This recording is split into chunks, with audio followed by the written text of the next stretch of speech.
It's now been 1 year since dozens of families lost their homes in the Sinton wildfires. Tonight, we'll hear from those affected by the tragedy and show you what is being done to prevent events like this from ever happening again. Plus, the Texas primary election has wrapped up, but runoffs are on the way. A look at every key race next. Chris 6 News at 5 starts right now.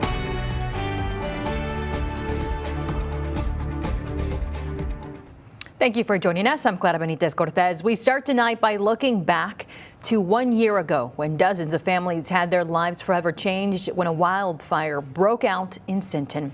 We now go to our neighborhood news reporter Adam Beam, who is live and spoke to one of those people who lost their homes. Hi, Adam. Hey, thank you, Clara. Good evening, everybody. I'm out here on East Welder Street. One of the areas that you can see was greatly impacted by those two devastating fires last year. That was the Welder fire and the railway fires. They burned over 800 acres of land out here, and 26 homes were in the direct path of the fire and at risk and affected. And, you know, it was a day not too dissimilar to this one with these high winds, very dry conditions that contributed to that fire being as strong as it was. And, you know, unfortunately, 10 homes like the ones that you see behind me were completely destroyed. But, you know, with these fires and talking with so many residents out here over the past several days, you know, the fire destroyed so much, but the sentiment amongst them is that it built the community even stronger. It built a stronger community out here in Sinton. And one of the residents I spoke to, Clemente Sanchez, you know, he was one of the residents directly impacted by the fires, and he told me that the community and their outreach made recovery for him and his family possible. And the people that live here, they stepped up for me, not just because I'm a firefighter, because I am part of this community. And you know, Mr. Sanchez's story is just one of many out here in Sinton that were impacted by the fires that day. And we're going to continue to be out here talking with those community members as well as sharing those stories. But for now, I'm going to send it to you guys in the studio. Adam, thank you so much for your coverage. Now, these fires taught officials many lessons. Officials say the fire revealed just how challenging rural wildfires can be, with flames moving quickly through open fields and crews racing to get sources in place. Now, San Patricio County Fire Marshal Scott Marion says the experience highlighted the importance of being ready before a fire starts. Getting everything set up was kind of a challenge at the beginning, so just being prepared with policies and tactics and everything. City leaders say the fire also exposed challenges with communication and water supply as crews work to contain the flames. Now, there have been a number of wildfires that caused damage last year. According to the Texas A&M Forest Service, 12 fires burned more than 1,000 acres, caused significant damage or resulted in casualties. The March 4th fire in Sinton was one of those 12. Now, fires can happen in almost any condition. However, they are more prevalent and can spread much faster if a few parameters are met. Now, for those details on that, we turn over to Chief Meteorologist Stephanie Laubert for a first look at that forecast. Yeah, Glada, a very different situation we're in right now versus this time a year. We were looking at a very, very dry situation across Texas a year ago. We are still looking at very dry conditions now, but when you step outside, you feel that humidity. The key difference has been what you see right here. I've been showing you this map day after day for the past week, and this is something that played a huge role in that tragic day a year ago where we were seeing fires across the coastal bend. What we have going on right now is that the lines you see here, isobars, lines of equal pressure. You see this dip here that we've been tracking, this low pressure that we hope is going to give us some rain. It has been very difficult for us to have a pattern upstairs in the atmosphere that does dip down far enough into Texas, overall drawing moisture here, drawing water to the air around us to even give us a hope for rainfall. So that's why I've been keeping such a close eye on this aspect. But even looking at the drought monitor, our watershed extends far west of the coastal bend. All of those lakes and tributaries eventually helping to get water into our main reservoirs, Choke Canyon, Lake Corpus Christi. The drought on March 4th, 2025 was significant, but even today we are still looking at very dry conditions, and the difference that a year can make is significant because not only are we dealing with another day of strong winds here today and that same drought, the difference is we have some water in the air around us to eventually help to prevent those ideal fire conditions, Glada. And that is also going to help us bring some rain to the forecast. I'll tell you about it coming up. Thank you. A brief hearing was held Wednesday afternoon for a 70-year-old man who was arrested Monday for a 2021 murder. 70-year-old Enrique Garza is charged with murder for the beating death of Veronica Lopez Navarro. She was found dead in her home on Viola Avenue on September 16, 2021. According to investigators, evidence implicated Enrique Garza early on. He was briefly taken into custody back in 2021. At the time, police confiscated 2 latex gloves found in his pocket. Recent testing found the victim's DNA on those gloves. Well, the Texas primaries wrapped up last night, and we have some results. In the Democratic race for the U.S. Senate seat, James Tallarico is the winner over Jasmine Crockett. In the Republican governor's race, incumbent Governor Greg Abbott won. In the Democratic governor's race, Gina Hinojosa got the victory. Now for the congressional seats. Tejano singer Bobby Pulido won for District 15. For the Republican seat in District 27, incumbent Michael Cloud won that race, going against Tanya Lloyd, where she won that Democratic seat. And now over to District 34 for the Republican seat. Eric Flores won his race, and he will take on Democratic incumbent Vicente Gonzalez on these races. Now, out of all these races, the Democratic Senate race was the most high profile. This is what winner James Tallarico had to say. This is a people-powered movement to take on this broken, corrupt political system. This is truly a campaign of, by, and for the people. Governor Greg Abbott and now challenger Democratic candidate for governor Gina Hinojosa had the chance to speak following their nominations. Here's what they had to say. People want change. He's been the governor for 12 years now. It is too long. He's trying to be the longest serving governor in Texas history at 16 years. People don't want that. Here's the deal.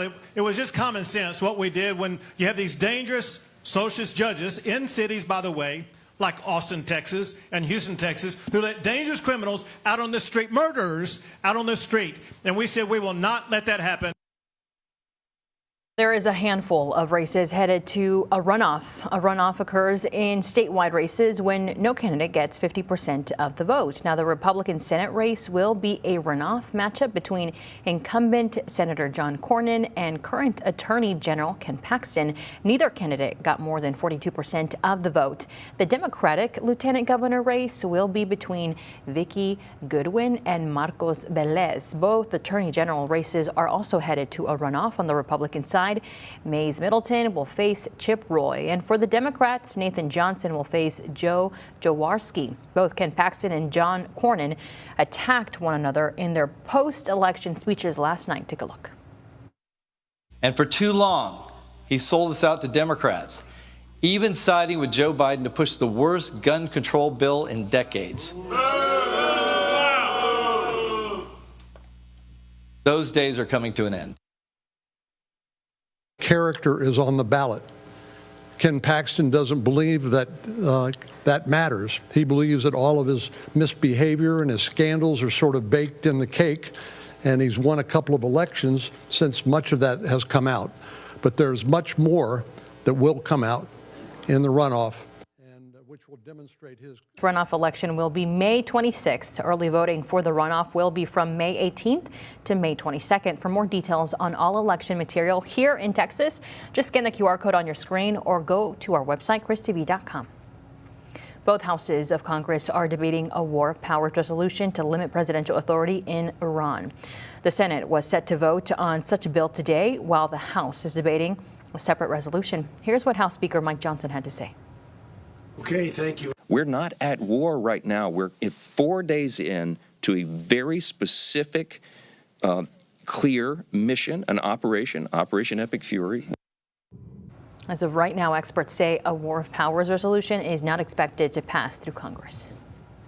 Tonight, the United States military is working to get American citizens out of the Middle East. Earlier this morning, the chairman of the Joint Chiefs of Staff, Dan Kane, spoke on the operations to get American citizens out of the Middle East. Here's what he had to say. In the region. We've also opened up space available seats as C-17s and other airplanes come in to try to help folks get out. It is also being recommended that all American citizens in the region register with the State Department so that they can know their location and help with evacuations from the region. Well, the strikes have continued to come down on Iran. Video shows people picking through the rubble after what Israel's military said was a new wave of broad-scale strikes in the Iranian capital. Israel said its forces hit targets across Iran. Now for a fifth day, an Israel F-35 fighter jet shot down an Iranian Yak-130 over Tehran, believed to be the first time the new generation F-35 has downed a manned aircraft in combat. Israel also struck targets in Lebanon today, specifically in the city of Beirut, where specific Hezbollah targets are located. The Israeli military did warn residents in the area prior to carrying out the attack. And the United States Navy has successfully torpedoed and sunk a warship for the first time since World War II. The Department of War shared the video of the attack this morning. The ship was in international waters in the Indian Ocean. Sri Lankan's Navy said it recovered 87 bodies and rescued 32 people after receiving a distress call from an Iranian Navy ship. Gas prices on the rise, not just here in the Coastal Bend, but across the country. According to Gas Buddy, the United States average for a gallon of gas is $3.21. Meanwhile, the Texas average is $2.84, and the Corpus Christi area average is $2.99. Some big traffic changes are starting tomorrow. We'll show you what you need to know before you hit the road next. You're watching Chris 6, part of the Scripps News Group. New tonight, a big traffic change is on the way starting tomorrow. Bonner Drive will have a traffic switch allowing one-way eastbound traffic from Flynn Parkway to go to Everhart Road. This starts tomorrow and is part of a $3.6 million road reconstruction project that was voted for back in 2022.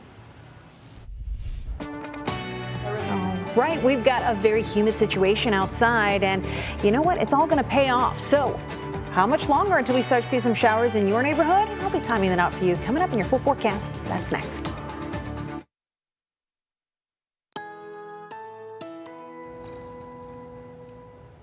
Hey there, good afternoon to you. We are looking at a very, very hazy view from our camera overlooking SPID. So as folks make their way home, we are definitely team windows up today, running that AC because even while it may not be as hot, it definitely feels hotter out there because we have all this air you can wear, just making it feel so much more icky out there.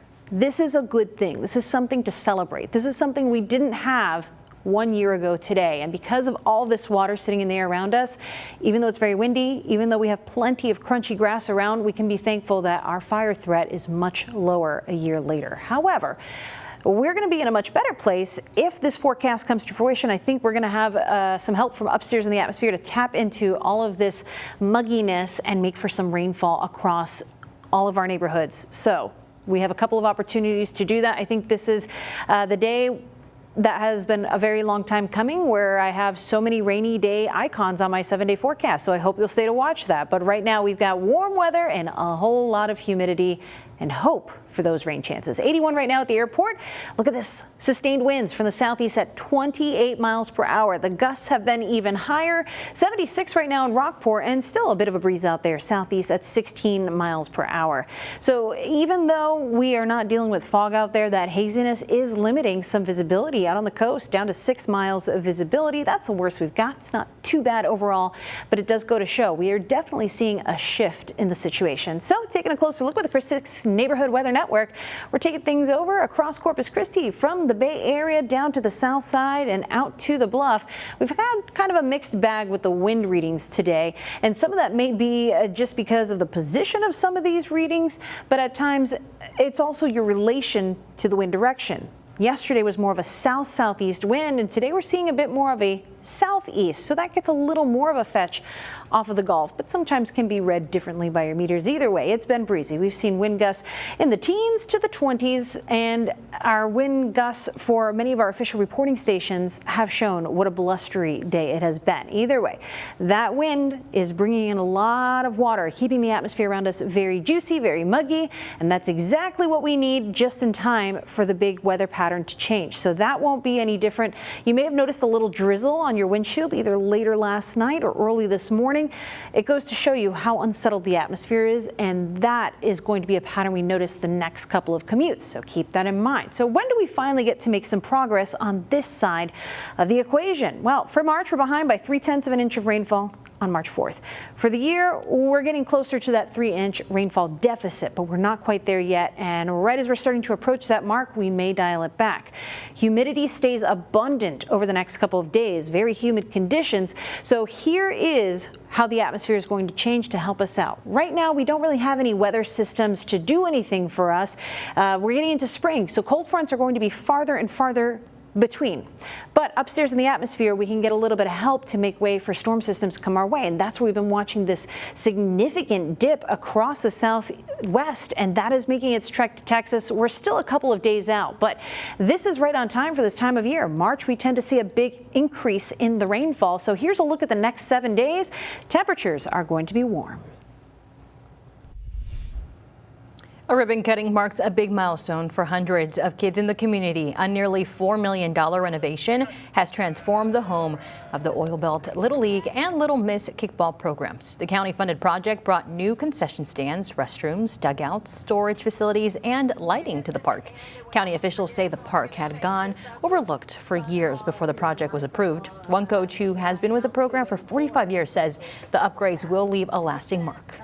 It's so very important. You know, it's all about these kids out here and what they do. And there's thousands and thousands of kids that have come through our program and Toloso's program that have played out here. And you see them, and they come back in later years, and they see that the improvements. And it's amazing.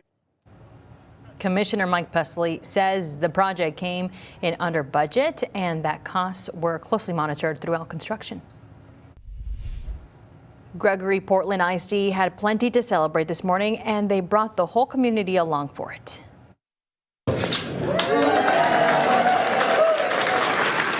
The district cut the ribbon on its new Operations and Family Resource Center on North Gregory Avenue. The facility brings together the district's transportation, maintenance, technology, and safety and security departments under one roof. It also houses a food pantry and clothing closet for families of enrolled students. We are thrilled to be opening this brand new Operations and Family Resource Center facility for all of our operations teams. It's allowed us to consolidate them into one space, which then aligns our operations to be more effective and efficient across our system. The center was funded through Bond 2023. Families who want access to the food pantry or clothing closet can sign up online. If you have a 401k, we have some good news because the average 401k account grew 11% last year. That's according to Fidelity Investments. This is the third straight year that the average corporate workplace retirement account enjoyed a double-digit hike. Analysts say the strong showing comes from consistent saving habits by participants as well as overall market performance. Apple is releasing budget-friendly MacBooks. These new MacBooks will start at $599. There is a $100 discount for eligible students. Apple is able to release these MacBooks at this price due to a change in their chip. Unlike typical MacBooks like the Air and the Pro, these MacBooks called the DTHE-NEO, the Neo, will run on a iPhone class chip. Now the Neo will still feature the Mac operating system. Pre-orders started today and they'll be in Apple stores next Wednesday. A butterbeer spice will show you this Harry Potter themed creation when we come back. You're watching Chris 6, part of the Scripps News Group. Welcome back. Peeps is hopping into a spring with fresh lineup of limited time collaborations. So some of those collaborations include at the Children's Place, Bath & Body Works product like Italian Ice, cupcakes, and much more. I like those. Well, Domino's is busting out their Bet Steal Ever promotion for March Madness. The promotion offers any pizza, any size, any toppings, just for $99.99. It will last from now until April 6th and can be found in the Domino's app. Harry Potter fans, listen up, because McCormick, who's known for making spices, is introducing butterbeer, finishing sugar and flavor extract. This limited edition item is supposed to bring the magic of butterbeer to life. It's sold at Walmart, Amazon, and other participating retailers.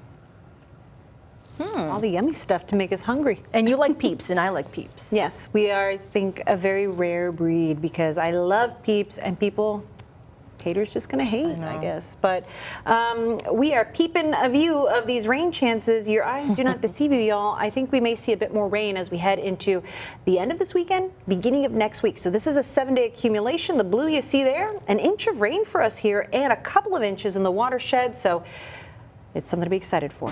Everybody, thank you so much for watching. We'll see you here at 6 o'clock.